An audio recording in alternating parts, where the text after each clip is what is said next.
السلام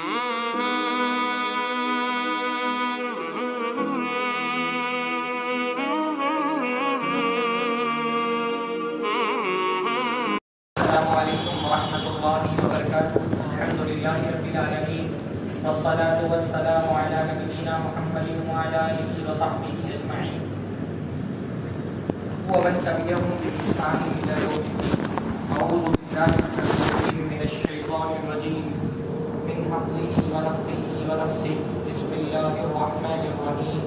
لقد کان لکم فی رسول اللہ اسوۃ حسنہ. سب سے پہلے ہر طرح کی حمد و ثنا، تعریف اور توصیف، عظمت اور بزرگی کی بڑائی اور بڑائی اللہ رب العزت کے لیے لائق اور زیبا ہے، جس کی نعمتیں بے شمار ہیں، جس کے احسانات عظیم ہیں، اور اللہ تعالیٰ کی ان بے شمار نعمتوں میں ہمارا یہ عقیدہ ہے، ہمارا یہ ایمان ہے کہ اللہ تعالیٰ کی سب سے بڑی نعمت ہے کہ اللہ نے ہم کو مسلمان بنایا ہے. اور مسلمان ہونے کے ساتھ ساتھ یہ بھی اللہ تعالیٰ کی بہت بڑی نعمت ہے کہ اللہ تعالیٰ نے ہم کو پیارے نبی محمد الرسول اللہ صلی اللہ علیہ وسلم کا امتی بنایا ہے. یعنی اسلام تو حضرت آدم سے لے کر کے اللہ کے رسول صلی اللہ علیہ وسلم تک ہر نبی کا دین تھا. اللہ تعالیٰ مسلمان ہونے کے ساتھ ساتھ اگر چاہتا تو ہم کو کسی اور نبی کا امتی بناتا. حضرت موسیٰ کا امتی بنا دیتا، حضرت عیسیٰ کا امتی بنا دیتا، حضرت نوح کا امتی بنا دیتا. اللہ تعالیٰ کسی بھی نبی کی امت میں پیدا کر سکتا تھا، پر یہ اللہ کا بہت بڑا فضل ہے کہ اتنی بڑی کروڑوں کی آبادی میں پہلے تو یہ کہ مسلمان بنائے ہم کو، اور مسلمانوں میں بھی پیارے نبی محمد الرسول اللہ صلی اللہ علیہ وسلم کا امتی بنایا ہے نا. جو امت سارے امتوں میں سب سے افضل ہے، ہم اس امت کا حصہ ہیں. جو نبی سارے نبیوں میں سب سے افضل ہیں، ہم اس نبی کے امتی ہے نا. ہم مانتے ہیں کہ اللہ کے نبی صلی اللہ علیہ وسلم سارے نبیوں میں سب سے افضل ہیں، رسولوں کے امام ہیں، نبیوں کے سردار ہیں، کائنات میں اللہ تعالیٰ کی محبوب ترین شخصیت ہیں. قیامت کے دن آپ کا مقام سب سے بلند ہوگا، مقام محمود پہ اللہ تعالیٰ آپ کو فائز کرے گا. پوری امت کی شفاعت بلکہ پوری انسانیت کی شفاعت اللہ کے رسول کریں گے. ہم مانتے ہیں کہ اللہ کے رسول صلی اللہ علیہ وسلم اپنے امتیوں کو حوض کوثر کا جام پلائیں گے. اللہ کے رسول صلی اللہ علیہ وسلم کی درخواست پر حساب و کتاب شروع ہوگا. اللہ کے نبی صلی اللہ علیہ وسلم کے کہنے پر جنت کا دروازہ کھولا جائے گا. اللہ کے نبی صلی اللہ علیہ وسلم پہلے شخص ہوں گے جو جنت میں داخل ہوں گے انشاءاللہ تعالی، ہے نا. ہم اللہ کے رسول صلی اللہ علیہ وسلم کو بہت کچھ مانتے ہیں الحمدللہ. بس سوال یہ پیدا ہوتا ہے کہ ہم اللہ کے رسول کو مانتے تو بہت کچھ ہیں، اللہ کے رسول کو جانتے کتنا ہے؟ مانتے تو ہم اللہ کے رسول کو بہت کچھ ہیں، اللہ کے رسول کو جانتے کتنا ہے؟ صورت حال یہ ہے کہ ابھی ہمارے چاہے بزرگ ہوں، چاہے ہمارے بچے ہوں، چاہے ہمارے جوان ہوں، عورتیں ہوں، مرد ہوں، ہم کو اللہ کے رسول صلی اللہ علیہ وسلم کی سیرت کی بنیادی معلومات بھی نہیں ہے. بیسک نالج بھی اللہ کے رسول کی سیرت کے بارے میں ہے. ہم میں سے کتنے لوگ ہیں، میں پوچھتا ہوں بعض مرتبہ، ابھی کی مجلس میں کوئی سوال کرو تو شرمندگی ہوتی ہے، ورنہ لوگوں کو اللہ کے رسول کے نام کا مطلب تک نہیں پتہ ہے. محمد کا مطلب کیا ہوتا ہے لوگوں کو نہیں پتہ ہے. آپ میں سے پتہ ہوگا انشاءاللہ، میں امید کرتا ہوں آپ لوگوں کو پتہ ہوگا. عام مسلمان کی بات کر رہا ہوں جو علماء سے نہیں جڑا ہے، دروس سے نہیں جڑا، اللہ کے نبی کے نام کا معنی نہیں پتہ. اللہ کے رسول صلی اللہ علیہ وسلم کی محبت میں نعرے لگائیں گے، نعتیں گنگنائیں گے، ڈی جے کی آواز پہ قدم پھرکائیں گے، پر اللہ کے رسول صلی اللہ علیہ وسلم کے زندگی کی بنیادی معلومات بھی نہیں ہے. آپ کی مکی زندگی، آپ کی مدنی زندگی، آپ کا اسوہ حسنہ کچھ نہیں جانتے اللہ کے رسول کے بارے میں. باتیں بہت بڑی بڑی کرتے ہیں پر عملی طور پہ یعنی بات کریں گے جان دینے کی، لیکن اللہ کے رسول کو جانتے نہیں. جان دینے کی بات کریں گے پر اللہ کے رسول کو جاننے کی کوشش نہیں کریں گے. پوری پوری زندگی گزر جائے گی، اتنی توفیق نہیں ہوتی ہے کہ چھوٹی سی کوئی کتاب بھی سیرت کے موضوع میں پڑھی. الرحیق المختوم ہی پڑھیں. الرحیق المختوم سیرت کا مواد جتنا بڑا ہے، الرحیق المختوم بہت چھوٹی سی کتاب ہے. سیرت کا مواد جو موضوع ہے وہ تو بہت بڑا ہے، اس پہ تو ضخیم کئی جلدوں میں کتابیں ہوتی ہیں. اس اعتبار سے الرحیق المختوم مختصر سی پیاری سی شاندار کتاب ہے. پوری پوری زندگی گزر جاتی ہے، ایک اللہ کے نبی کی سیرت پر کتاب نہیں پڑھی، ایک سلسلہ وار درس نہیں سنا، بیسک معلومات بھی نہیں ہے. ہاں اور دنیا بھر کی شخصیتوں کے بارے میں بہت کچھ معلوم ہے، دنیا کے حوادث پہ اتنی معلومات ہے کہ گھنٹوں گفتگو کر سکتے ہیں، پر اللہ کے رسول صلی اللہ علیہ وسلم کی سیرت پر کھڑے ہو کر کے 5 منٹ گفتگو نہیں کر سکتے۔ اگر کوئی ہم سے یہ کہہ دے کہ بھائی کھڑے ہو جاؤ، تم رسول پر جان دینے کی بات کرتے ہو، 5 منٹ بتاؤ کہ رسول کو جانتے کتنا ہو۔ جن کی اللہ کے رسول ہم سے اگر کوئی کہہ دے کہ تم بھائی رسول اللہ صلی اللہ علیہ وسلم پر اپنی جان نچھاور کرنے کی بات کرتے ہو، 5 منٹ کھڑے ہو کر کے انٹروڈیوس کراؤ اپنے رسول کو، انٹروڈکشن پیش کرو، تعارف کراؤ اپنے رسول کا، کیا ہے تمہارے رسول، کیا کمالات تھی، کیا خوبیاں تھیں، بھائی کون سی ایسی بات ہے کہ آپ ان کے لیے جان دینے کو تیار ہیں؟ کیا رسول سے ہماری محبت اور وابستگی کسی لاجک کی بنیاد پر ہے، یا جیسے سارے لوگ اپنے معبودوں سے یا اپنی مذہبی شخصیتوں سے محبت کرتے ہیں، ہم بھی اللہ کے رسول سے ایسے ہی محبت کرتے ہیں؟ مومن کی محبت اللہ کے رسول سے اللاجیکل تو نہیں ہو سکتی نا، کہ سارے لوگ اپنی مذہبی شخصیتوں سے محبت کرتے ہیں تو ہم بھی اپنی مذہبی شخصیت سے محبت کرتے ہیں۔ ہماری محبت بھی لاجیکل ہے، ہمارے لیے اس کے پاس اسباب ہیں، لاجک ہیں، کازز ہیں، وجوہات ہیں جن کی وجہ سے ہم اللہ کے رسول سے محبت کرتے ہیں۔ تو کیا ہے وہ وجوہات؟ کتنے مسلمان آپ کو لگتا ہے بیان کر سکتے ہیں؟ ہاں، آپ کو کیا لگتا ہے 10% مسلمان ہوں گے جو کھڑے کے بیان کر سکتے ہیں؟ 10% بھی نہیں۔ یہ کیسے ہو سکتا ہے کہ ایک امتی ہے اور اپنے نبی کو نہ پہچانتا ہوں؟ یہ مطلب یہ تعجب کی بات نہیں ہے کہ آپ امتی ہیں اور آپ اپنے نبی کو نہیں پہچانتے؟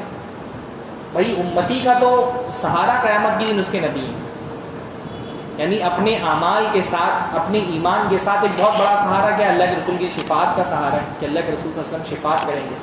بھائی شفاعت توحید والوں کے لیے کریں گے، پر شفاعت بھی تو ایک سہارا اللہ کے رسول صلی اللہ علیہ وسلم کا۔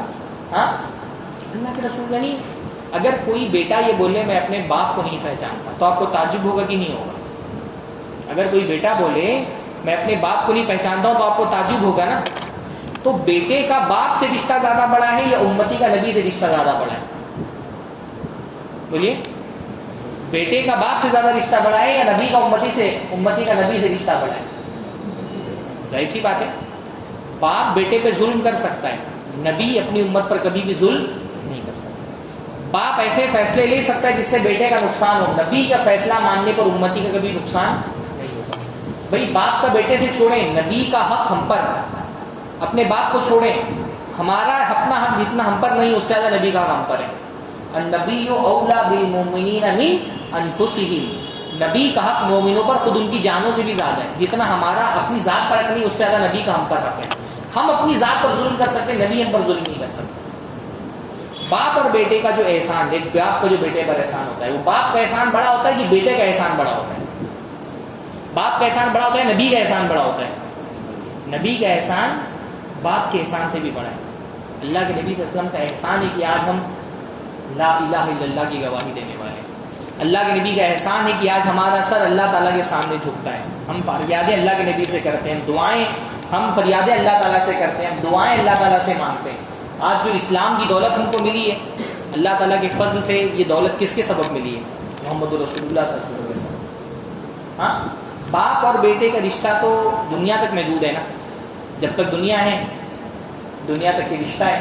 قیامت کے دن نہ باپ بیٹے کا ہوگا نہ بیٹا باپ کا ہوگا، وہاں تو سارے رشتے ٹوٹ جائیں گے، بھائی بھائی کا نہیں رہ جائے گا، باپ بیٹے کا نہیں رہ جائے گا، پر اس وقت بھی نبی کا امتی سے رشتہ نہیں ٹوٹے گا۔ یعنی وہ قیامت کا ماحول ایسا ہوگا کہ باپ کہے گا اللہ تعالیٰ یہ میرا بیٹا ہے، میرے بدلے اس کو جہنم میں ڈال دے، مجھ کو جہنم سے بچا لے۔ اس وقت بھی نبی کیا کر رہے ہوں گے؟ امتی امتی، ہاں میری امت کے لوگ، میری امت کے لوگ۔ وہاں بھی قیامت کے دن حشر کا میدان بھی جب بپا ہوگا، اللہ کے رسول اپنی امت کے لیے فکر مند، ان کو حوض کوثر کا جام پلا رہے ہوں گے۔ تو اگر آپ کو اس پر تعجب ہوتا ہے کہ بیٹا باپ کو نہیں جانتا، تو اس سے زیادہ بڑے تعجب کی بات کیا ہے کہ امتی اپنے رسول ہی کو نہیں پہچانتا ہے، امتی اپنے رسول سے ہی واقف نہیں ہے۔ یہ تو زیادہ بڑے تعجب کی بات ہے، یہ تو کافر کا علامت ہے کہ وہ رسول کو نہیں پہچانتا، کافر کی علامت ہے کہ وہ رسول کو نہیں پہچانتا۔ اللہ نے فرمایا ام لم یعرفوا رسولہم فہم لہ منکرون، کیا یہ اپنے رسول کو نہیں پہچانتے تو رسول کا انکار کر رہے ہیں؟ یہ کافر نے نہیں پہچانا رسول کو تو انکار کر دیا۔ ایمان والا بندہ تو وہ جس نے پہچانا تبھی تو وہ ایمان لے کر کے آیا۔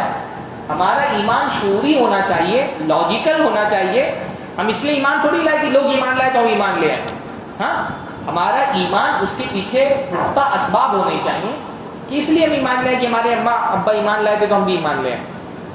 ایمان کی بیس تو یہ نہیں ہونی چاہیے نا.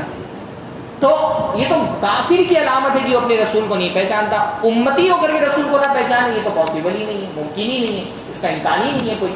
ہم کیسے امتی کے اندر اللہ کے رسول صلی اللہ علیہ وسلم کو نہیں پہچانتے؟ تو مجھے آج کے درس میں ایک سوال کا جواب دینا ہے، اور وہ سوال ہے اللہ کے رسول کی سیرت کا مطالعہ کیوں، سیرت کو جاننا ضروری ہے. اور اس کا پہلا جواب یہ، کیا رسول کی سیرت کا مطالعہ کیوں ضروری؟ کیونکہ ہم امتی ہیں.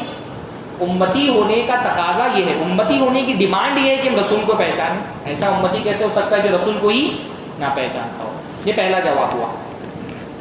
دوسرا جواب، اللہ کے رسول کی سیرت اس لیے پڑھنی ہے کیونکہ اللہ کے رسول کی سیرت پڑھنے کا اللہ تعالیٰ نے حکم دیا ہے.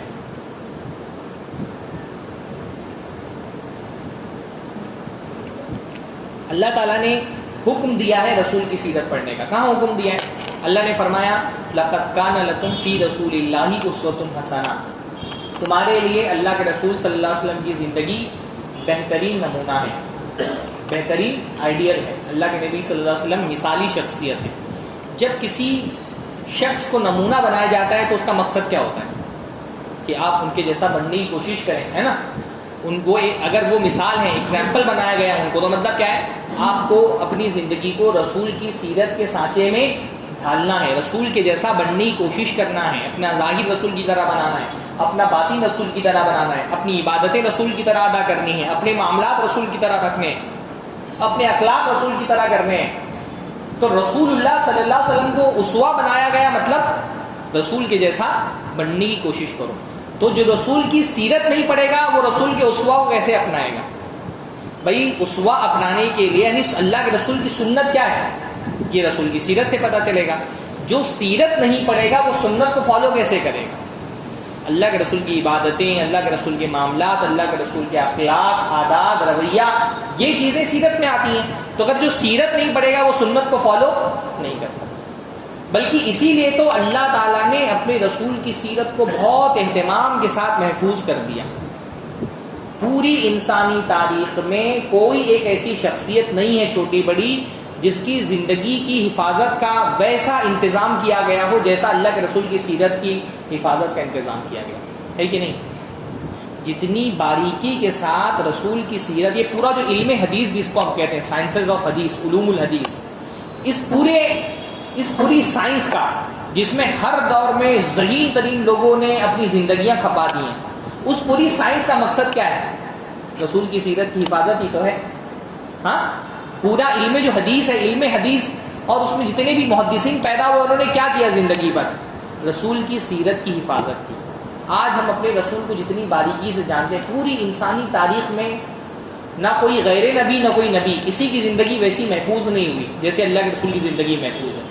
ایک ایک چیز زندگی کی تفصیلات اللہ کے رسول کی محفوظ ہیں. نماز کیسے پڑھتے تھے، روزہ کیسے رکھتے تھے، عبادتیں تو محفوظ ہی ہیں، حج کیسے کرتے تھے، آپ کے اپنی ذاتی زندگی کی چیزیں، ہاں، کھانا ایسے کھاتے تھے، کپڑا ایسے پہنتے تھے، جوتا ایسے پہنتے تھے، سرما یہ والا لگاتے تھے، بال ایسے بناتے تھے. ہاں، ایک سے ایک باریک تفصیلات اللہ تعالیٰ نے محفوظ کر دی. نہیں، یہ صحابہ کا ہم پر بہت بڑا احسان ہے کہ صحابہ نے جتنی باریکی کے ساتھ رسول اکرم صلی اللہ علیہ وسلم کی سیرت کو محفوظ کیا، وہ ایک مثال ہے انسانی تاریخ، ہے نا. یعنی اللہ کے نبی کے صحابہ نے ایک ایک چیز، مسواک کی آواز تک کے بتا دی کہ مسواک کرتے تھے تو کیسی آواز آتی تھی، خراٹے لیتے تو کیسی آواز آتی تھی. ہاں، اللہ کے نبی کبھی ہنسے تو صحابہ نے صرف اتنا نہیں نوٹ کیا کہ ہنسے، ہنسنے کی کیفیت بھی بیان کر دی. امت کو یہ بھی پتا ہے نبی ہنستے کیسے تھے، صرف ان کے ہنستے تھے، ہنستے کیسے تھے یہ بھی بیان کیا تھا. فضحک النبی حتی بدت نواجذہ، اللہ کے رسول ہنسے یہاں تک کہ اللہ کے نبی کی جو داڑھ ہے وہ دکھنے لگی، اتنا کھل کر کے ایسے کہ داڑھیں دکھنے لگی. کبھی ہاتھ اٹھایا تو صرف اتنا نہیں بولا کہ ہاتھ اٹھایا، ہاتھ اٹھانے کی کیفیت بھی بیان کر دی. فرفع یدیہ حتی یری بیاض ابطیہ، اللہ کے رسول نے ہاتھ اٹھایا یہاں تک کہ اللہ کے نبی کی بغل کی سفیدی ظاہر ہو گئی. اتنی باریکی کے ساتھ. ایک مضمون میں نے پڑھا ابھی جلدی، صفات و نعل النبی صلی اللہ علیہ وسلم، اللہ کے نبی صلی اللہ علیہ وسلم کی جوتیوں کی صفات. اللہ کے نبی کیسی جوتی پہنتے تھے وہ بھی نوٹ کر دیا. ہاں، جوتی پہننے کی جوتی کون سی تھی اس کے بارے میں 5-6 حدیثیں ملتی ہیں. جوتیاں کیسی تھی اللہ کے رسول کی, اس میں 2 بیلٹ تھے اور الگ الگ جو اس کی کیفیت. ہر چیز اللہ کے نبی صلی اللہ علیہ وسلم کی زندگی کی محفوظ کرتی. ایون اچھا بہت سارے لوگ جن کو سیلیبریٹیز کہا جاتا ہے ان کی بھی زندگی محفوظ ہوتی ہے, پر کون سی زندگی محفوظ ہوتی ہے؟ جو پبلک لائف ہے, تو پروفیشنل لائف ہے. آدمی اپنے گھر میں جو اس کی پرائیویٹ لائف ہے وہ تو اس کے علاوہ کوئی نہیں جانتا. بعض مرتبہ پبلک لائف میں آدمی بہت اچھا دکھائی دیتا ہے پر پرائیویٹ لائف اس کی بدترین ہوتی ہے نا. اور پبلک لائف محفوظ ہوتی ہے, پرائیویٹ لائف محفوظ نہیں ہوتی. اللہ تعالیٰ نے نبی کریم صلی اللہ علیہ وسلم کی صرف پبلک لائف کو محفوظ نہیں کیا, پرائیویٹ لائف بھی محفوظ کر دی. جو اللہ کے نبی کے گھر کے اندر کی زندگی تھی, کیونکہ اللہ کے نبی صلی اللہ علیہ وسلم صرف پبلک لائف میں ہمارے لیے اسوا نہیں ہے نا, اللہ کے نبی اپنی پرائیویٹ لائف میں بھی ہمارے لیے اسوا ہے. تو اللہ تعالیٰ نے پبلک لائف بھی محفوظ کی اور پرائیویٹ لائف بھی محفوظ کر دی. اللہ کے نبی کا اپنی بیویوں کے ساتھ سلوک, گھر میں اللہ کے نبی کیا کرتے تھے یہ تک بتایا نا. ایون جو بہت ہی زیادہ پرائیویسی والے لمحات ہوتے ہیں اللہ کے نبی اپنی بیویوں کے ساتھ اکیلے میں جو ہوتے تھے وہ بھی اللہ تعالیٰ نے محفوظ کر دیا ازواج مطہرات کے ذریعے, ہے نا. کیوں محفوظ کیا بھائی؟ ازواج مطہرات میں وہ جو ایک دم پرائیویسی والے لمحات ہوتے ہیں جس میں عام عورتوں کو اجازت بھی نہیں کہ وہ معاملات کسی کو بیان کریں, پر ازواج مطہرات کو اللہ نے ایکسیپشن دیا. لستن کاہد من النساء, تم دوسری عورتوں کی طرح نہیں ہو. تو نبی کیونکہ اپنی پرائیویٹ لائف میں بھی ہمارے لیے اسوا ہے نا, تو وہ پرائیویٹ لائف بھی اللہ تعالیٰ نے پبلک کر دی, لوگوں کے سامنے رکھ دی. ازواج مطہرات میں وہ بھی بیان کر دیا کہ پرائیویسی کے لمحات میں اللہ کے نبی کیسے ہوتے ہیں, کیونکہ اس میں بھی اللہ کے نبی ہمارے لیے اسوا ہے اور اس میں بھی نصیحت ہے ہمارے لیے. ہاں بھائی, ایک مرتبہ ایک صاحب نے اعتراض کیا کہ نبی کی سیرت سے ہم کو کیا فائدہ ہونے والا ہے. آپ کو شاید یاد ہوگا کہ وہ ایک جب مناظرہ ہوا حضرت عائشہ رضی اللہ عنہ کی زندگی کے بارے میں, تو ایک اعتراض اس میں یہ بھی آیا کہ بھی حضرت عائشہ نے کون سی بڑی خدمت انجام دے دی, اس سے ہم کو کیا فائدہ ہونے والا ہے, وہ کون سا. یعنی بعض لوگ جو دنیاوی ہوتے ہیں نا ان کو لگتا ہے خدمت کا مطلب ہوتا ہے صرف کوئی آدمی نئی ٹیکنالوجی ایجاد کر دے, یہی انسانیت کی خدمت. تو میں نے ایک مثال بتائی ان کو, میں نے کہا کہ آپ دیکھیے ہم 21ویں صدی میں جی رہے ہیں. ہاں 21ویں صدی میں ہم جی رہے ہیں. آج بھی ہندوستان میں بہت سارے علاقوں میں عورت جب حالت حیض میں ہوتی ہے, اس کی پیریڈ کا معاملہ ہوتا ہے ہندو گھرانوں میں, تو عورت کو کچن میں جانے کی اجازت نہیں ہوتی, کچن میں نہیں جانے دیتے, اس کو اشبھ سمجھتے ہیں. بلکہ بعض مرتبہ تو ایسا ہوتا ہے کہ شوہر کو اور عورت کو ایک کمرے میں سونے کی اجازت نہیں ہوتی.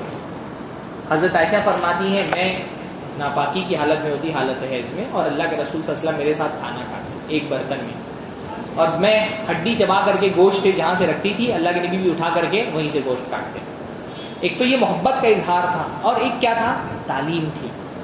حائضہ عورتوں کے بارے میں جو ایک غلط رویہ لوگوں میں پنپ گیا تھا, بعض جگہوں پہ حائضہ عورتوں کو گاؤں میں نہیں رہنے دیتے ہیں, بعض علاقے بھی ہندوستان میں ایسے کہ گاؤں سے باہر ایک علاقہ ہوتا ہے, گھر وہاں بھیج دیتے ہیں جب پیریڈ کے دن ہوتے ہیں. تو اللہ کے رسول نے سکھایا کہ عورتیں, ہاں حتیٰ کہ حضرت عائشہ اللہ کے نبی صلی اللہ علیہ وسلم نے کہا کہ مسجد سے کوئی خمرہ چادر یا کوئی تکیہ اٹھاؤ یا مسلح اٹھاؤ, تو حضرت عائشہ نے کہا اللہ کے نبی میں حیض سے, تو فرمایا ان حیدتکی لیست فی یدی, تمہارے ہاتھ میں حیض نہیں ہے. ہاں اس لیے ہمارے یہاں بڑی تعداد ایسے علماء کی ہے جو کہتے ہیں کہ اجازت ہے عورت حالت حیض میں دروس وغیرہ میں شرکت کے لیے مسجد میں بھی آ سکتی ہے. اختلافی مسئلہ ہے, میں صرف یہ بتا رہا ہوں کہ حضرت عائشہ سے کہا کہ تمہارے یعنی مسجد سے کوئی سامان اٹھانے میں بھی حرج نہیں, کیونکہ حیض تمہارے ہاتھ میں. بلکہ اس سے بھی زیادہ تفصیلات آتی ہے کہ اللہ کے نبی صلی اللہ علیہ وسلم وہ جو ہم بستری ہوتی ہے جو اس میں دخول ہوتا ہے انٹر کورس, وہ نہیں کرتے تھے. باقی سب کچھ محبت کے جو بھی اظہار کے طریقے ہوتے تھے وہ حالت حیض میں بھی کرتے تھے. بس صحابیاں کہتی ہیں کہ اللہ کے روزے کی حالت میں بھی کرتے ہیں. اللہ کے نبی صلی اللہ علیہ وسلم بہت اپنے آپ کو کنٹرول کرنے والے تھے. تو میں یہ بتایا کہ دیکھو یہ جو آج تک جن غلط فہمی کی وجہ سے عورتیں بھگت رہی ہیں, اس کی جو ان کی کوئی غلطی نہیں ہے, اللہ کے رسول کی سیرت پڑھنے سے ہم کو پتہ چلتا ہے کہ یہ سب اوہام ہے, خرافات. حیض آنا کوئی اس کے لیے کوئی عیب کی بات نہیں ہوتا, اللہ تعالیٰ نے اس کی فطرت میں رکھی ہے وہ چیز. تو اللہ کے رسول صلی اللہ علیہ وسلم کی سیرت میں آپ دیکھیں گے کہ باریک سے باریک جو بہت پرائیویٹ لمحات اللہ کے رسول کے وہ بھی محفوظ کر دیے اللہ تعالیٰ نے. کیوں؟ تاکہ امت اللہ کے رسول صلی اللہ علیہ وسلم کی اس اسوے کو اختیار کرے نا, اپنی زندگی کو نبی صلی اللہ علیہ وسلم کی سیرت کے سانچے میں ڈھالے, اپنی زندگی پر اللہ کے نبی صلی اللہ علیہ وسلم کی سیرت کا رنگ چڑھائے, سیرت کے رنگ میں رنگ جائیں. یہ مقصود تھا اللہ کے نبی صلی اللہ علیہ وسلم کی سیرت کو محفوظ کرنے کا, الحمدللہ. ہاں اور پھر اس لیے آپ دیکھیے کہ نبی صلی اللہ علیہ وسلم کی سیرت میں ڈائیورسٹی بہت ہے، تنوع بہت ہے. اللہ کے نبی کی سیرت کے بہت سارے پہلو ہیں. اللہ کے نبی صلی اللہ علیہ وسلم اپنی سیرت کے ہر پہلو میں ہمارے لیے اسوہ ہیں. باپ کیسا ہونا چاہیے؟ جیسے اللہ کے نبی. ایک شوہر کیسا ہونا چاہیے؟ جیسے اللہ کے نبی شوہر ہے. ایک مسجد کا امام کیسا ہونا چاہیے؟ جیسے اللہ کے نبی امام ہے. ایک فوج کا سپہ سالار کیسا ہونا چاہیے؟ جیسے اللہ کے نبی سپہ سالار تھے. ایک عدالت کا قاضی کیسا ہونا چاہیے؟ جیسے اللہ کے نبی صلی اللہ علیہ وسلم قاضی اور جج تھے. ایک ریاست کا حاکم کیسا ہونا چاہیے؟ جیسے اللہ کے نبی صلی اللہ علیہ وسلم حاکم تھے. ہاں.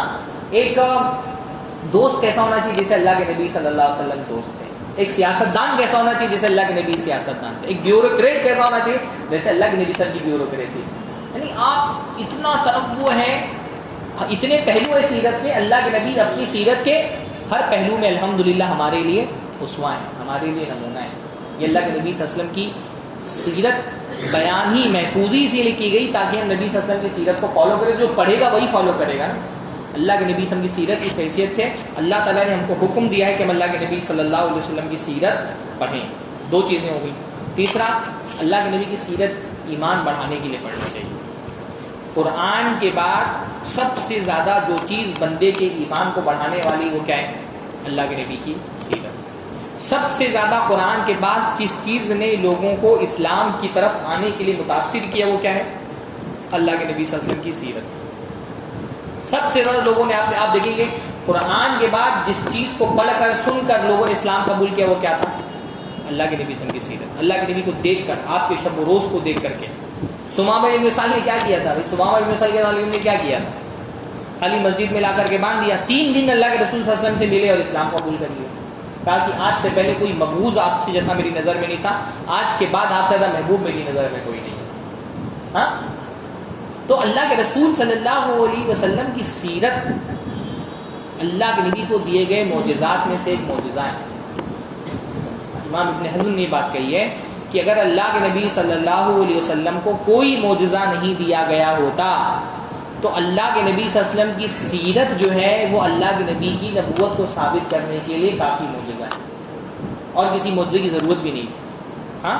اس لیے آپ دیکھیں جب اللہ کے نبی صلی اللہ علیہ وسلم نے قریش کے لوگوں کو جمع کیا، اسلام کی طرف بلایا، تو اللہ کے نبی صلی اللہ علیہ وسلم نے دلیل کے طور پہ قرآن نہیں پیش کیا. وہ واقعہ پتہ ہے نا، سارے لوگوں کو اللہ کے نبی صلی اللہ علیہ وسلم نے جمع کیا حرا کے اس میں، اور اس کے بعد اللہ کے نبی کھڑے ہوئے کوہ صفا پہ، اور اللہ کے نبی صلی اللہ علیہ وسلم کھڑے ہوئے، سارے لوگوں کو مخاطب کیا.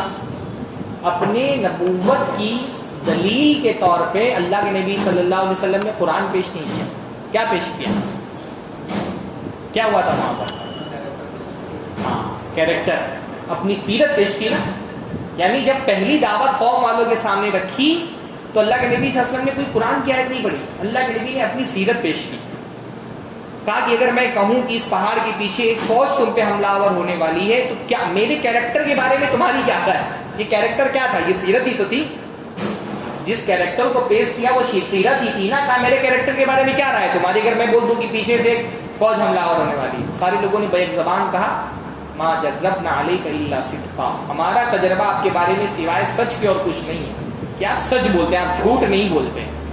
اس سیرت کو اللہ کے نبی صلی اللہ علیہ وسلم نے نبوت کے لیے دلیل بنائی کہ اگر میں جھوٹ نہیں بولتا، 40 سال سے تمہارے بیچ میں ہوں، تمہارا تجربہ ہے کہ میں جھوٹ نہیں بولتا، تو میں کہہ رہا ہوں کہ میں اللہ کا نبی ہوں اور اللہ تعالیٰ کا پیغام لے کر کے آیا ہوں کہ کہہ دو اللہ کے علاوہ کوئی معبود نہیں، کامیاب ہو جاؤ. پہلی دلیل اللہ کے نبی صلی اللہ علیہ وسلم نے جو دی وہ قرآن سے نہیں دی، اپنی سیرت سے دی. ہاں. اس میں منکرین حدیث جو ہے نا ان کے لیے بھی ایک ثبوت ہے جو کہتے ہیں کہ بھئی قرآن کافی ہے ہمارے لیے. اللہ کے رسول نے تو قرآن پہلے پیش نہیں کیا، اپنی سیرت پہلے پیش کی.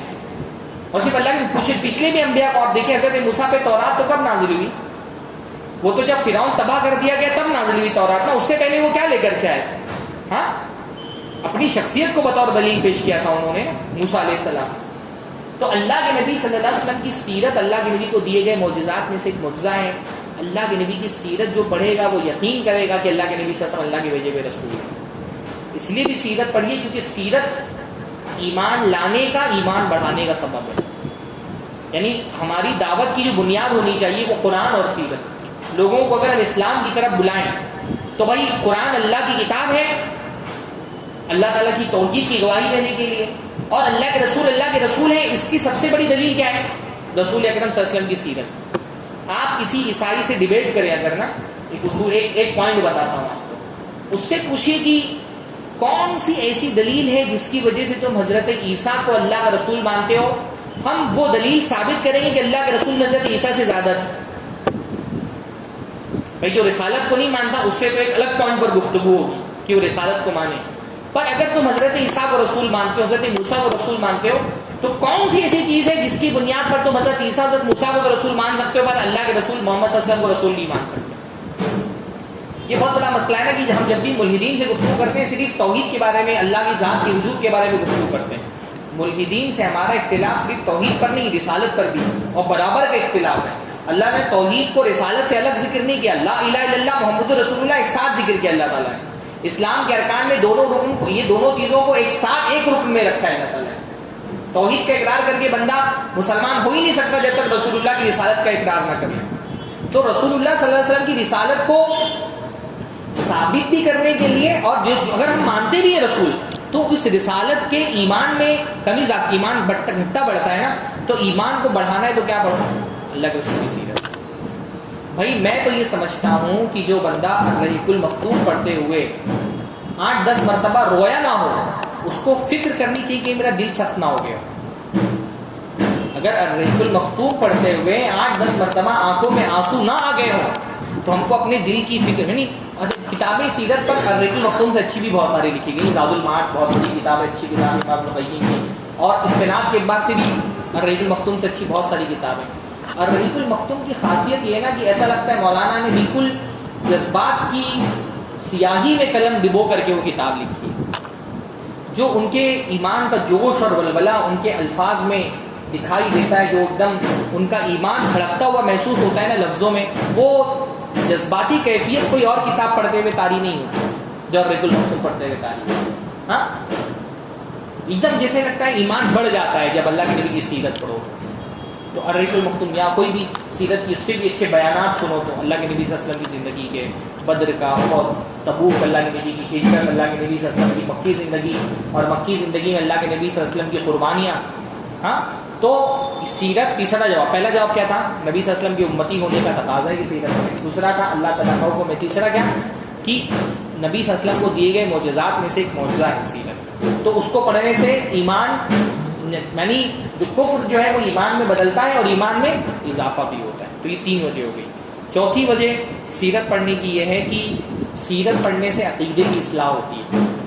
جو صحیح سندوں سے مستند سیرت پڑھے گا اس سے عقیدے کی اصلاح ہوتی ہے. عقیدے میں اصل میں 2 طرح کی، اللہ کے نبی صلی اللہ علیہ وسلم کے حوالے سے 2 طرح کی گمراہیاں آتی ہیں عقیدے میں. ایک گمراہی آتی ہے کہ اللہ کے نبی کی شان میں غلو کی گمراہی. ہاں اللہ کے نبی صلی اللہ علیہ وسلم کو ایک طبقہ ہے جو ما فوق الفطرہ ہستی سمجھ لیتا ہے، ہاں اور انسانوں سے برتر، بشر سے برتر، اور اللہ کے رسول صلی اللہ علیہ وسلم کو اللہ کے مقام پہ لے جا کے چلے جاتا ہے. اللہ تعالیٰ کی جو صفات ہیں وہ رسول اللہ کو دے دیتا ہے. ہاں اللہ کے رسول کو عالم الغیب مان رہا ہے، اللہ کے رسول صلی اللہ علیہ وسلم کو نور مان رہا ہے، اللہ کے رسول صلی اللہ علیہ وسلم کو بالکل اللہ کے مرتبے کے برابر کر دیا ہے، راضی، خالق، مالک سب ماننے لگا ہے.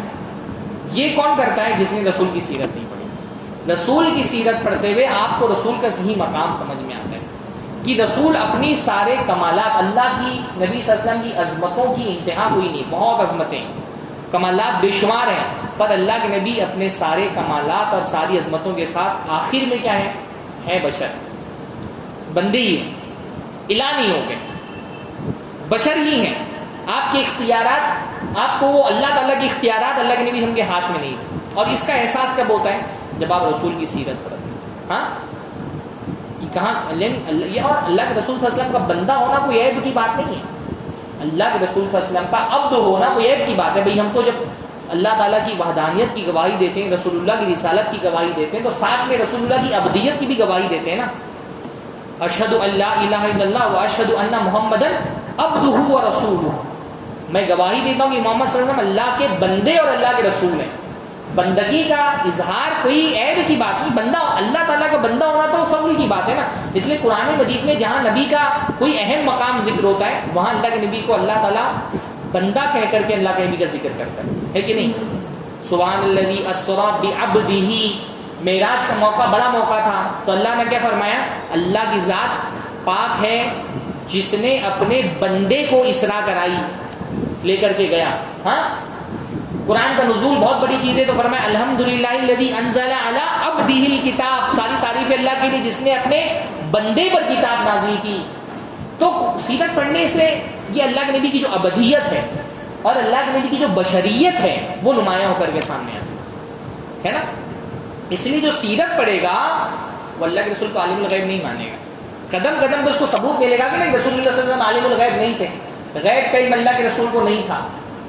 بھائی کچھ لوگ آتے ہیں اللہ کے نبی صلی اللہ علیہ وسلم کو دھوکہ دے کر کے کہ ہم ایمان لے آئے ہیں، اپنے کچھ صحابہ کو بھیجیے جو ہماری تعلیم و تربیت کا انتظام کریں. اللہ کے رسول ان کی باتوں میں آ جاتے ہیں. 70 صحابہ اپنے پڑھے لکھے ان کو ساتھ بھیج دیتے کہ جاؤ یہ تمہارے یہاں تعلیم کا کام کرے گا، ہاں ازل اور قارا کے. اور اس کے بعد وہ کیا کرتے ہیں؟ وہ ان 70 صحابہ کو لے جا کر کے دھوکے سے قتل کر دیتے. اگر اللہ کے رسول عالم الغیب ہوتے تو کیا اللہ کے رسول صلی اللہ علیہ وسلم 70 صحابہ کو بھیج دیتے قتل ہونے کے لیے؟ ہاں اللہ کے نبی صلی اللہ علیہ وسلم بدر میں جب نکلے تھے تیاری کر کے نہیں نکلے تھے. اللہ کے نبی صلی اللہ علیہ وسلم کے ذہن میں یہ تھا کہ 40 لوگوں کا ایک قافلہ ہے جو تجارت کی غرض سے شام گیا ہے، واپس لوٹ رہا ہے، تجارتی قافلے پر حملہ کرنے کے لیے نکلے تھے. وہ تو اچانک ڈیولپمنٹس کچھ ایسے ہوئے کہ وہ قافلہ بچ گیا اور 1000 کی فوج سے لڑائی ہو گئی اور پھر اللہ کے نبی صلی اللہ علیہ وسلم کو لڑنا پڑا. اگر اللہ کے نبی کو اندازہ ہوتا کہ جو فوج سے لڑائی ہونے والی 1000 کی، تو اللہ کے نبی اس کی تیاری کر کے نکلتے نا. اس کی تیاری نہیں کی تھی اللہ کے نبی صلی اللہ علیہ وسلم نے. بھائی احد کا واقعہ ایسے بڑا کیا مثال ہے؟ 70 لوگوں کو پہاڑی پر تعینات کیا تھا. ان سے کہا تھا کہ اگر تم دیکھو کہ پرندے ہماری لاشوں کو نوچ کے کھا رہے ہیں تو بھی یہاں سے نہیں اترنا. پر ان سے جو غلطی سرزد ہوئی، ہاتھ میں آئی ہوئی فتح چھن گئی. اگر اللہ کے رسول صلی اللہ علیہ وسلم عالم الغیب ہوتے تو ان 70 لوگ کوئی اور اسٹریٹجی بناتے نا. ان 70 لوگوں کو وہاں پہ تعینات نہیں کرتے. اللہ کے رسول صلی اللہ علیہ وسلم کو نہیں پتا تھا کہ آگے کیا ہونے والا ہے. سیرت پہ تو آپ کو قدم قدم پر ایسے واقعات ملیں گے کہ بندہ، میرے سمجھ میں نہیں آتا کہ جو یہ ہمارے احباب ہیں، ہاں میلادی حضرات، یہ سیرت پڑھتے کیا ہیں؟ اگر سیرت پڑھیں گے تو ان کو کیوں نہیں دکھائی دیتا کہ اللہ رسول عالم الغیب نہیں؟ سیرت کیا پڑھتے ہوں گے یہ؟ ہاں سیرت پڑھنے والا تو قدم قدم پہ دیکھے گا کہ رسول اپنی سارے اختیارات کے ساتھ بشر ہیں. یعنی خود اللہ کے رسول صلی اللہ علیہ وسلم کو اپنے ڈومین سے باہر جا کر اللہ تعالیٰ کے ڈومین میں جانے کی اجازت نہیں تھی. احد کے موقع پہ کیا ہوا؟ کچھ سرکشوں نے اللہ کے نبی صلی اللہ علیہ وسلم کا گال زخمی کر دیا، دانت اللہ کے نبی کے شہید ہو گئے، ہاں خون نکل رہا ہے چہرے سے. اللہ کے رسول نے کیا فرمایا؟ وہ قوم کیسے کامیاب ہو سکتی ہے جس نے اپنے رسول کے ساتھ یہ معاملہ کیا؟ اللہ نے فوراً آیت نازل فرما کے تنبیہ کی. کیا کہا؟ لیس لک من الامر شیء. اللہ کے رسول یہ آپ کا ڈومین نہیں ہے. کون کامیاب ہوگا، کون ناکام ہوگا، کون جنت میں جائے گا، کون جہنم میں جائے گا، یہ آپ کا ڈومین نہیں ہے. اس میں آپ انٹرفیئر نہیں کر سکتے. اللہ قرآن مجید میں آیت نازل فرما کے رسول کو تنبیہ کر رہا ہے کہ آپ اپنے دائرے سے باہر جا رہے ہیں. سبحان اللہ. یعنی پتہ چلتا ہے نا کہ اللہ کے رسول صلی اللہ علیہ وسلم اپنے کمالات کی کوئی انتہا، بہت کمالات اللہ کے رسول کے ہیں، لیکن اللہ کے رسول اپنے سارے کمالات کے ساتھ بشر ہیں، عبد ہیں. تو جو سیرت پڑھتا ہے وہ رسول اللہ صلی اللہ علیہ وسلم کی شان میں غلو نہیں کرتا. وہ اللہ کے رسول کو حاضر ناظر نہیں مانتا. وہ اللہ کے رسول کو نور من نور اللہ نہیں مان سکتا. اچھا، بعض جو ہمارے ایک لبرل طبقہ مسلمانوں کا ہے، وہ اس کا بھی بعض مرتبہ وہ نبی صلی اللہ علیہ وسلم کی شان کو نیچے لے آتا ہے. ایک تو ہے جو غلو کرتے ہیں، اور ایک وہ ہے جو اللہ کے رسول صلی اللہ علیہ وسلم کو بس ایسے پورٹریٹ کرتے ہیں جیسے اللہ کے رسول صلی اللہ علیہ وسلم کوئی سیاسی لیڈر تھے. بس جیسے بڑی ریولوشنریز دنیا میں آئے تو یہ بھی اللہ کے نبی بس کوئی ایک صرف انقلابی شخصیت ٹائپ کی کوئی چیز تھے، جیسے گاندھی جی ہیں اور وہ چے گویرا ہے اور واشنگٹن، ایسے کچھ بڑے بڑے نیتا. ہاں ان کی طرح بس اللہ کے نبی کو ایک سیاسی لیڈر تھا. جو اللہ کے نبی صلی اللہ علیہ وسلم کی شخصیت کا روحانی پہلو ہے، ہاں آپ کی جو سیرت کا ایک ڈیوائن ایسپیکٹ ہے اس کو وہ مس کر دیتے ہیں، چھوڑ دیتے ہیں. بس ایک سیاسی لیڈر کی طرح اللہ کے نبی کو پورٹریٹ کرتے ہیں. پر جب ہم سیرت پڑھتے ہیں تو ہم کو پتہ چلتا ہے اللہ کے رسول صرف سیاسی لیڈر نہیں تھے. اللہ کے نبی صلی اللہ علیہ وسلم اللہ کے بھیجے ہوئے نبی تھے، رسول تھے. آسمان سے غیب کی خبریں اللہ کے رسول کے پاس آتی تھی. اللہ تعالیٰ کی نصرت اور مدد اللہ کے رسول صلی اللہ علیہ وسلم کے ساتھ تھی. بہت سارے واقعات ایسے ہیں جن کا ایکسپلینیشن اس کے علاوہ اور کچھ نہیں. حاتب ابن ابی بلتہ نے خط لکھ دیا فتح مکہ کے موقع پر، ہاں مکہ والوں کو کہ تیار ہو جاؤ، نبی صلی اللہ علیہ وسلم اپنی فوج لے کر کے آ رہے ہیں. اللہ کے رسول کو آسمان سے وحی نازل ہوئی اور اللہ کے رسول صلی اللہ علیہ وسلم کو خبر دی گئی کہ آپ کا آپ کے صحابی نے ایک خط لکھ کر کے ایک عورت کے ہاتھ سے بھجوایا ہے. اللہ کے نبی نے فوراً حضرت زبیر اور حضرت علی کو بھیجا اس کا پیچھا کرنے کے لیے. اور اس عورت کے پاس پہنچے، لونڈی تھی وہ، اور کہا کہ خط نکالو جو تم لے کے جا رہی ہو مکہ. اس نے کہا میرے پاس کوئی خط نہیں. تو حضرت علی حضرت زبیر نے پہلے اس کا سامان دیکھا، جب خط نہیں ملا تو کہا نہ تو ہم جھوٹے نہ اللہ کے رسول جھوٹ بول سکتے، تو خط تو ہے تمہارے پاس، یا تو تم نکالو یا پھر ہم تمہارا جسم خود چیک کریں گے، ہم خود چیک کریں گے تم لے کے جا رہی نہیں لے کے جا رہی. تو عورت تھی، لونڈی تھی، غالباً بوڑھی بھی ہو چکی تھی، بوڑھی عورت تھی کوئی. پر اس نے کہا اچھا ٹھیک ہے آپ لوگ چہرہ اس طرف کرو، میں نکالتی ہوں خط. اس خط اس نے جوڑے میں چھپایا ہوا تھا. اس زمانے میں لونڈی، اور کافر بھی تھی، وہ مسلمان نہیں تھی، کافر لونڈی میں بھی اتنی حیا تھی، جملے مترزہ کے طور پہ بول رہا ہوں، کہ وہ اپنا سر کھولنے کے لیے تیار نہیں تھی ان کے سامنے. کہا تم لوگ چہرہ ادھر کرو. ابھی مسلمان عورتیں مطلب میلاد کے جلوس میں نے دیکھا سر کھولے چل رہی ہیں. ہاں کافر لونڈی بھی ہے، کیا بول رہی ہے؟ اس کو جوڑے میں چھپا کے رکھا تھا اس نے خط. تو کہا تم لوگ چہرہ ادھر کرو تو میں خط کھول کر کے نکالتی ہوں، پھر اپنا جوڑا کھول کر کے خط نکال کر کے دیا. کہہ میں یہ رہا ہوں، یہ اللہ کے رسول صلی اللہ علیہ وسلم کے پیچھے اللہ تعالیٰ کی مدد کی نا. آپ نبی تھے، رسول تھے. یہ بہت بڑا فتنہ ہے، اور آنے والے دور میں یہ فتنہ اور بڑا ہوگا کہ رسول اللہ صلی اللہ علیہ وسلم کی سیرت سے، جو آپ کی سیرت کا روحانی پہلو ہے، جو ایک ریلیجیس پہلو ہے، اس کو ہٹا کر کے بس اللہ کے نبی کو ایک سیاسی لیڈر کی طرح پورٹریٹ کرنا، یہ بھی گمراہی ہے. کم لوگوں میں ہے، ہمارے یہاں زیادہ تر جو ایک انٹیلیکچوئل طبقہ ہے وہ یہ کام کرتا ہے. لیکن یہ بھی گمراہی کا طریقہ ہے کہ رسول کو ان کی شان سے نیچے لے آنا. تو سیرت پڑھنے والے کو سمجھ میں آتا کہ بھائی اللہ کے رسول رسول تھے، اللہ تعالیٰ کی مدد آپ کے ساتھ شامل حال تھی. یہ 23 سال کے عرصے میں اللہ کے نبی صلی اللہ علیہ وسلم نے جو انقلاب لے کر کے آیا، یہ صرف اللہ کے نبی کی اپنی حکمت نہیں تھی، اس کے پیچھے اللہ تعالیٰ کی مدد. اس مدد کا ذریعہ اللہ رب العالمین نے الگ الگ لوگوں کو بنایا. هو الذی ایدک بنصرہ وبالمؤمنین. اللہ نے اپنی طرف سے بھی مدد کی، ایمان والوں کے ذریعے سے بھی مدد کی، پر اللہ کی مدد اللہ کے رسول کے شامل حال تھی. تو جو سیرت پڑھتا ہے وہ عقیدے کی گمراہیوں سے محفوظ رہتا ہے. 4 چیزیں ہو گئی. 5ویں چیز، سیرت ہم کو اس لیے بھی پڑھنی چاہیے کہ سیرت پڑھنے سے اللہ کے رسول صلی اللہ علیہ وسلم کی محبت میں اضافہ ہوتا ہے. جو بندہ سیرت پڑھتا ہے، یعنی اللہ کے رسول کی محبت کیا ہے، پر مستحب ہے یا فرض ہے؟ ہاں فرض ہے نا. جیسے نماز فرض ہے، جیسے روزہ فرض ہے، ویسے اللہ کے رسول سے محبت کرنا بھی فرض ہے. ہماری محبتیں نا 2 طرح کی ہوتی ہیں. ایک محبت ہوتی ہے نیچرل محبت، وہ ہم کو گین نہیں کرنی پڑتی، کہیں سے حاصل نہیں کرنی پڑتی، وہ اللہ تعالیٰ نے ہماری فطرت میں رکھی ہے. جیسے بچے سے محبت ہے، بھائی باپ کو بیٹے سے محبت کرنا سیکھنا نہیں پڑتا، ماں کو بچے سے محبت کرنا سیکھنا نہیں پڑتا، وہ اللہ تعالیٰ نے فطرت میں رکھی ہے. بچوں کی باپ سے محبت فطری نیچرل ہے، وہ اس کو حاصل نہیں کرنا پڑتا.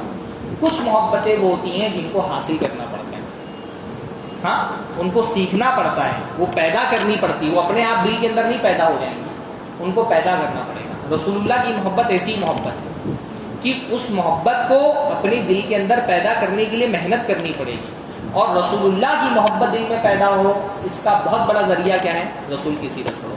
جتنا آپ رسول کو پڑھیں گے اتنا رسول سے محبت دل میں بڑھتی چلی جائے گی انشاءاللہ، ہے نا. بھائی علماء نے ایک بات لکھی ہے کہ کسی شخصیت سے محبت کے 3 اسباب ہوتے ہیں. کسی شخصیت سے محبت کے 3 اسباب ہوتے ہیں: جمال، کمال اور احسان. جمال یعنی خوبصورتی، کمال یعنی ایبیلٹی، کوئی صلاحیت، اور احسان یعنی کسی نے آپ کے ساتھ کوئی احسان کیا. بھائی کسی سے ہم محبت کرتے ہیں، خوبصورتی، کوئی چیز خوبصورت ہے، جگہیں خوبصورت ہو، شخصیت خوبصورت ہو تو اس سے محبت ہو جاتی ہے. کمال یعنی کوئی ایبیلٹی ہو تو اس سے محبت ہو جاتی ہے، اور احسان یعنی کسی نے آپ کے ساتھ احسان کیا تو محبت ہوتی ہے. جب ہم سیرت پڑھتے ہیں تو ہم کو پتہ چلتا ہے یہ تینوں اسباب بیک وقت بہت کامل طریقے سے اللہ کے رسول کی شخصیت میں پائے جاتے ہیں. یعنی کسی سے محبت کرنے کا اگر کوئی سبب ہو سکتا ہے تو وہ سبب اللہ کے رسول کی شخصیت میں بدرجہ اتم پایا جاتا ہے، بہت زیادہ پایا جاتا ہے. مثلا جمال، کسی کے حسن کی وجہ سے اس سے محبت کرنا. اس کائنات میں اللہ کے نبی سے زیادہ خوبصورت انسان کوئی پیدا ہی نہیں ہوا. ہاں جب آپ نبیوں میں خوبصورتی کی بات کرتے ہیں تو کس نبی کی خوبصورتی سب سے پہلے آپ کے ذہن میں آتی ہے؟ حضرت یوسف علیہ السلام. حضرت یوسف کے بارے میں حدیث میں آتا ہے کہ حضرت یوسف کو آدھا حسن دیا گیا تھا. علماء نے لکھا آدھے حسن سے کیا مراد ہے؟ اللہ کے رسول کا آدھا حسن دیا گیا تھا. ہاں اللہ کے رسول کا آدھا حسن حضرت یوسف کو دیا گیا. کئی ایک ائمہ نے یہ بات لکھی ہے کہ اللہ تعالیٰ نے تو اپنے رسول کا حسن صحابہ پہ ظاہر ہی نہیں کیا. اگر سارا حسن ظاہر کر دیتا اللہ تعالیٰ تو صحابہ اس حسن کی تاب نہیں لا پاتے، اس کو برداشت ہی نہیں کر پاتے. تو اللہ تعالیٰ نے اللہ کے رسول کے حسن پر تھوڑا سا روب کا پردہ ڈال دیا. اللہ کے نبی کا روب بھی بہت تھا نا, ہیبت بہت تھی. اللہ نے فرمایا نصرت بالرعب مسیرۃ شہر, اللہ نے مجھے روب بھی ایسا دیا ہے کہ میرا دشمن اگر 1 مہینے کی مسافت پر بھی ہو تو میرے روب سے اس کو خوف زدہ ہو جاتا ہے. تو اللہ نے نبی کے حسن پر روب کا پردہ ڈال دیا, ورنہ اللہ کے رسول صلی اللہ علیہ وسلم بہت حسین.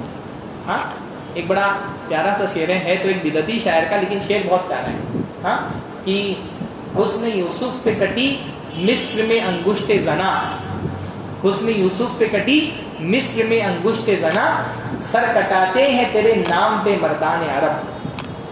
کہ یوسف علیہ السلام کے حسن پر تو مصر کی عورتوں نے انگلیاں کاٹ دی نا, اور اللہ کے نبی صلی اللہ علیہ وسلم آپ کے نام پر تو عرب کے مرد اپنا سر کٹانے کو تیار ہیں. ہاں, کھڑے ہو گئے صحابہ کرام اپنا سینہ کھول کر کے کہ اللہ کے رسول آپ کے جسم تک کے کوئی تیر نہیں پہنچ پائے گا جب تک کہ ہمارا سینہ زندہ ہے. تو جمال انتہا درجے کا. صحابہ کرام اللہ کے نبی کے جمال کی بھی تعریف کرتے تھے نا. حدیث میں آتا ہے کہ ایک صحابی نے کہا کہ میں چاندنی کی رات تھی اور میں نے کعبہ کے صحن میں اللہ کے نبی صلی اللہ علیہ وسلم کو قرآن پڑھتے ہوئے دیکھا, اور اللہ کے نبی صلی اللہ علیہ وسلم نے لال چادر اوڑھی ہوئی.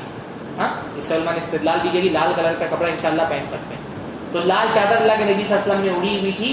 کہتے ہیں میں کبھی چاند کو دیکھتا, کبھی اللہ کے رسول کے چہرے کو دیکھتا, اور میں یہ محسوس کرتا کہ اللہ کے نبی کا چہرہ چاند سے بھی زیادہ خوبصورت ہے. اللہ کے رسول کا حسن. ہاں, حضرت انس نے فرمایا کہ کسی عورت نے اللہ کے نبی صلی اللہ علیہ وسلم سے زیادہ حسین کسی کو نہیں کہا. اللہ کے نبی اتنے حسین تھے. ہاں, کأنک قد خلقت کما تشاء, اللہ کے نبی کا حسن دیکھ کر کے لگتا ہے اللہ تعالیٰ نے اختیار دے دیا تھا کہ آپ کو جتنا خوبصورت پیدا ہونا ہے پیدا ہو جائیے. اللہ کے رسول اپنے اختیار سے اتنے خوبصورت ہو گئے, اتنا خوبصورت ہے اللہ کے رسول صلی اللہ علیہ وسلم. تو اگر کسی کی خوبصورتی کی وجہ سے محبت کرنا ہے تو اللہ کے رسول صلی اللہ علیہ وسلم زیادہ خوبصورت کوئی. دوسری وجہ کیا ہوتی ہے, کسی کے کمال کی وجہ سے مجھ سے محبت کرتے ہیں, کوئی ایبلٹی اور صلاحیت ایسی ہوتی ہے جس کی وجہ سے مجھ سے محبت کرتے ہوتا ہے. بھائی دنیا میں بہت سارے لوگ کرکٹرز کے فین ہیں, ڈائی ہارٹ فین بولتے ہیں ان کو. ہاں, کیوں؟ اس کرکٹر سے مجھ کو کوئی فائدہ ہے, اس کی بیٹنگ اسکلز بہت اچھی ہیں, تو کیا اس سے مجھے کوئی فائدہ ہونے والا ہے دنیا آخرت کا؟ نہیں.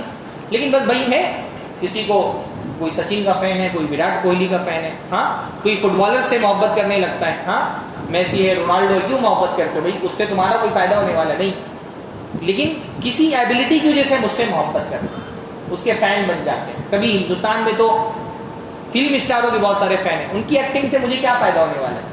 ایکٹنگ کے فین ہو گئے. حالانکہ انسانی شخصیت میں جو چیزیں کمال شمار ہوتی ہیں اس میں یہ نہیں کسی کو کھیلنا اچھا آتا ہے یا کسی کی ایکٹنگ اچھی ہے, یہ کوئی ایسا کمال نہیں کہ اس سے محبت کی جائے. پر ہمارے زمانے میں میڈیا کی وجہ سے معیارات بدل گئے. بھائی صلاحیت جس سے محبت کرنی چاہیے, مرد کے اندر کون سی صلاحیت ہے جس سے اس سے محبت کرنی چاہیے؟ بھائی مرد وہ ہے جو بہادر ہو, بہادری ایک کمال ہے نا. علم و حکمت کی وجہ سے کسی سے محبت کی جائے, سخاوت کی وجہ سے کسی سے محبت کی جائے, تو وہ کمالات جن کی وجہ سے کسی شخصیت سے محبت ہو سکتی ہے, وہ کمالات بھی اللہ کے نبی کی شخصیت میں انتہا درجے میں پائے جاتے ہیں. بہادر اللہ کے نبی کتنے تھے؟ ہاں, اللہ کے نبی بہت بہادر تھے. حضرت علی کہتے ہیں جب جنگ بہت اپنی چوٹی پر جنگ ہوتی نا, دشمنوں سے سب سے زیادہ قریب اللہ کے رسول ہوتے, اور ہم اللہ کے رسول صلی اللہ علیہ وسلم کے ذریعے سے اپنے آپ کو بچاتے ہیں. ہاں, ایک مرتبہ مدینہ میں شور اٹھا کہ شاید کوئی فوج ہے, کسی نے حملہ کر دیا رات کے اندھیرے میں. صحابہ کرام باہر نکلے تو دیکھا اللہ کے رسول صلی اللہ علیہ وسلم ہاں گھوڑے پر بیٹھے ہوئے آ رہے ہیں. جب سب نکلے تو اللہ کے رسول وہاں سے واپس آ رہے تھے. فرمایا عودوا لا تراعوا, واپس لوٹ جاؤ, کوئی ڈرنے کی بات نہیں, کوئی ڈرنے کی بات نہیں. اللہ کے نبی بہت بہادر تھے. ہاں, اللہ کے نبی صلی اللہ علیہ وسلم بہت طاقتور تھے, بہت بہادر تھے. سخاوت ایک کمال ہے. اللہ کے نبی بہت سخی تھے. پیسہ اللہ کے رسول کے پاس بہت تھا. ٹھیک ہے, ہجرت کے بعد اللہ کے نبی کو کچھ پریشانیاں تھیں مالی طور پہ, لیکن جب فتوحات کا دور شروع ہوا تو اللہ تعالیٰ نے بہت دیا اللہ کے رسول کو. مال غنیمت کا 5واں حصہ اللہ کے رسول کو ملتا تھا, مال فے پورا کا پورا اللہ کے رسول کو ملتا تھا. اللہ کے نبی فقیر نہیں تھے. ہمارے ذہنوں میں اللہ کے رسول کے بارے میں تصور ہے کہ رسول بہت غریب تھے, نہیں, اللہ کے رسول غنی تھے. اللہ نے فرمایا ووجدک عائلا فاغنی, اللہ نے آپ کو غریب پایا تو آپ کو غنی کر دیا. پر اللہ کے نبی جتنا بھی آتا سب بانٹ دیتے تھے, بچاتے نہیں. مزاج یہ تھا کہ تھا بہت پر بچاتے نہیں تھے, جتنا آتا تھا سب دے دیتے تھے. ایک آدمی آیا, اس نے کہا اللہ کے رسول مجھے کچھ دیجیے. بھائی ہم کچھ دیتے تو کتنا دیتے ہیں؟ ہمارے پاس کروڑوں کی جائیداد ہے تو ہم 10 روپیہ دے دیتے, ایسے ہی دیتے ہیں نا. مسجد میں